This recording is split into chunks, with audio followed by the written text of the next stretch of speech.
अस्सलामुअलैकुम, नमस्कार, आदाब। मैं हूं निहाल अख्तर पयामी और आप देखना शुरू कर चुके हैं गांव मोहल्ला। उम्मीद है आप सब बहुत अच्छे होंगे और मेरी दुआएं, नेक ख्वाहिशात आप सबों के साथ हमेशा है। साथियों, हम सबों को पता है कि ये साल चुनाव का साल है और सितंबर अक्टूबर में चुनाव होना है। जी हाँ, सही सुन रहे हैं, बिहार विधानसभा चुनाव होना है। सितंबर, अक्टूबर या फिर नवंबर तक में चुनाव हो जाना है। तो चुनाव साल है, जाहिर है जब चुनाव साल है तो चुनाव को लेकर के गहमागहमी का माहौल भी है। सभी राजनीतिक दल निशाना साध रही है सीमांचल पर। सबकी नजर टिकी हुई है सीमांचल पर और गाहे बगाहे सभी राजनीतिक दल के जो सूत्रधार हैं या जिम्मेदार हैं वो लगातार सीमांचल की सरजमी पे आते हैं, अपना मैनिफेस्टो बताते हैं और वादे इरादे करके जाते हैं।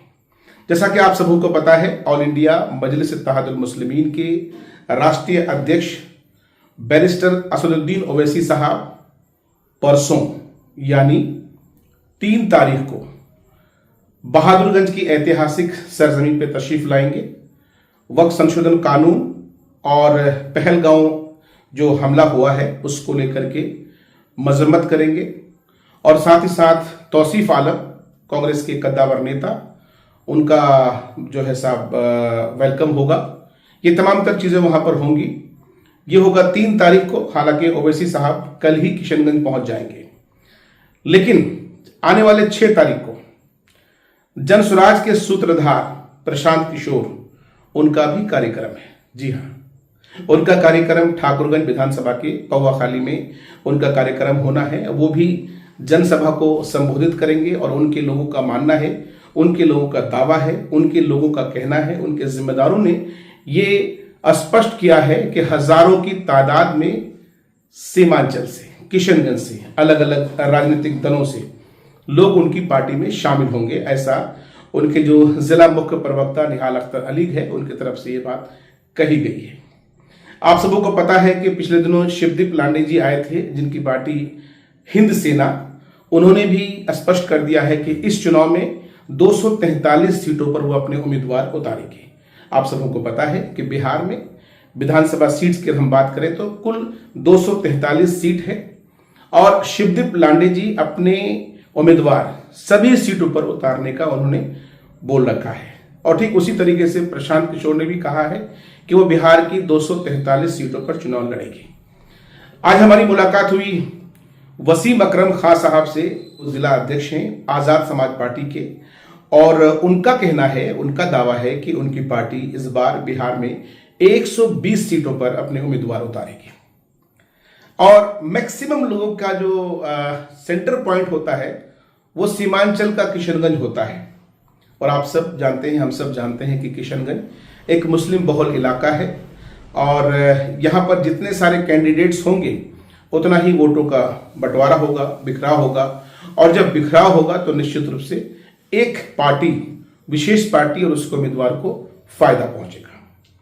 बहरहाल चुनाव में मतदान आपको करना है। जनता समझदार है, जनता को बेहतर फैसला लेने का जो है अधिकार उन्हीं के पास है।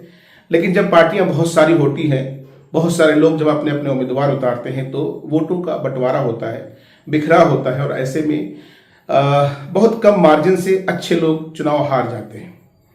जैसा कि आप सबों को पता है कि इस वक्त तौसीफ आलम के पार्टी ज्वाइन करने के बाद से मजलिस में लगातार नाराजगी देखी जा रही है। आप सबों ने देखा कि पिछले दिनों यानी कल की गुज़िश्ता कल मासूम रजा, डॉक्टर तौसीफ आलम समेत सैकड़ों लोगों ने मजलिस का दामन छोड़ा और आज उन्होंने जो है लिखित में अख्तरुल ईमान साहब के पास अपना रेजिग्नेशन दिया, रिजाइन दिया। हालांकि अख्तरुल ईमान की तरफ से उनका रिजाइन एक्सेप्ट नहीं किया गया है। अख्तरुल ईमान ने कहा कि हम आपके रिजाइन को एक्सेप्ट नहीं करते हैं। आपका गुस्सा जायज है, आपकी नाराजगी जायज है, क्योंकि आपने 10 साल 15 साल इस पार्टी को दिया है, इस पार्टी को सींचा है। आपकी अपनी तकलीफ है और आपके तकलीफ को आपके दर्द को हम महसूस कर सकते हैं, समझ सकते हैं। लेकिन किसी भी सूरत में हम आपकी ये जो नाराजगी है इसको हम ख़त्म करेंगे और आपकी जो रिज़ाइन है इसको हम एक्सेप्ट नहीं करेंगे। ये अख्तरुल ईमान साहब की तरफ से आज कहा गया है और साथ ही साथ अख्तरुल ईमान साहब ने कहा है कि ये वक्त लड़ने का नहीं है, एकजुट होने का है और उन लोगों को सबक सिखाने का है जिन लोगों ने हमें, जनता ने उन्हें मैंडेट दिया, चुनाव AIMIM से जीते, लेकिन बाद में उन्होंने मैंडेट को धोखा दिया और दूसरे राजनीतिक दल में चले गए। ये बात मेरी नहीं है, ये बात अख्तरुल ईमान साहब ने आज की मीटिंग में, यानी पदाधिकारियों की मीटिंग में उन्होंने ये बातें कही है।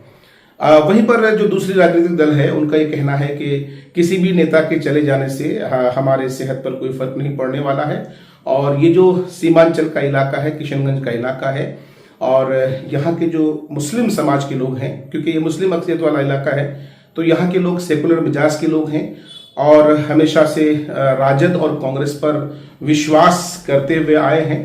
तो लोगों का कहना है कि भाई इसका कौन किधर जा रहा है, क्यों जा रहा है, इनके जाने आने से कोई फर्क नहीं पड़ने वाला है, बल्कि आने वाले चुनाव में निश्चित रूप से जो है महागठबंधन की बिहार में सरकार बनने वाली है और सीमांचल की मैक्सिमम सीटों पर महागठबंधन के उम्मीदवार को जीत मिलेगी, ऐसा उनके लोगों का कहना है। बहरहाल आप क्या कहते हैं, आपकी राय जरूरी है, क्योंकि आप जनता हैं और आपकी प्रतिक्रिया हम जरूर चाहेंगे। इस वीडियो में इतना ही, दीजिए इजाजत, रखिए अपना ख्याल, टेक केयर, अल्लाह हाफिज।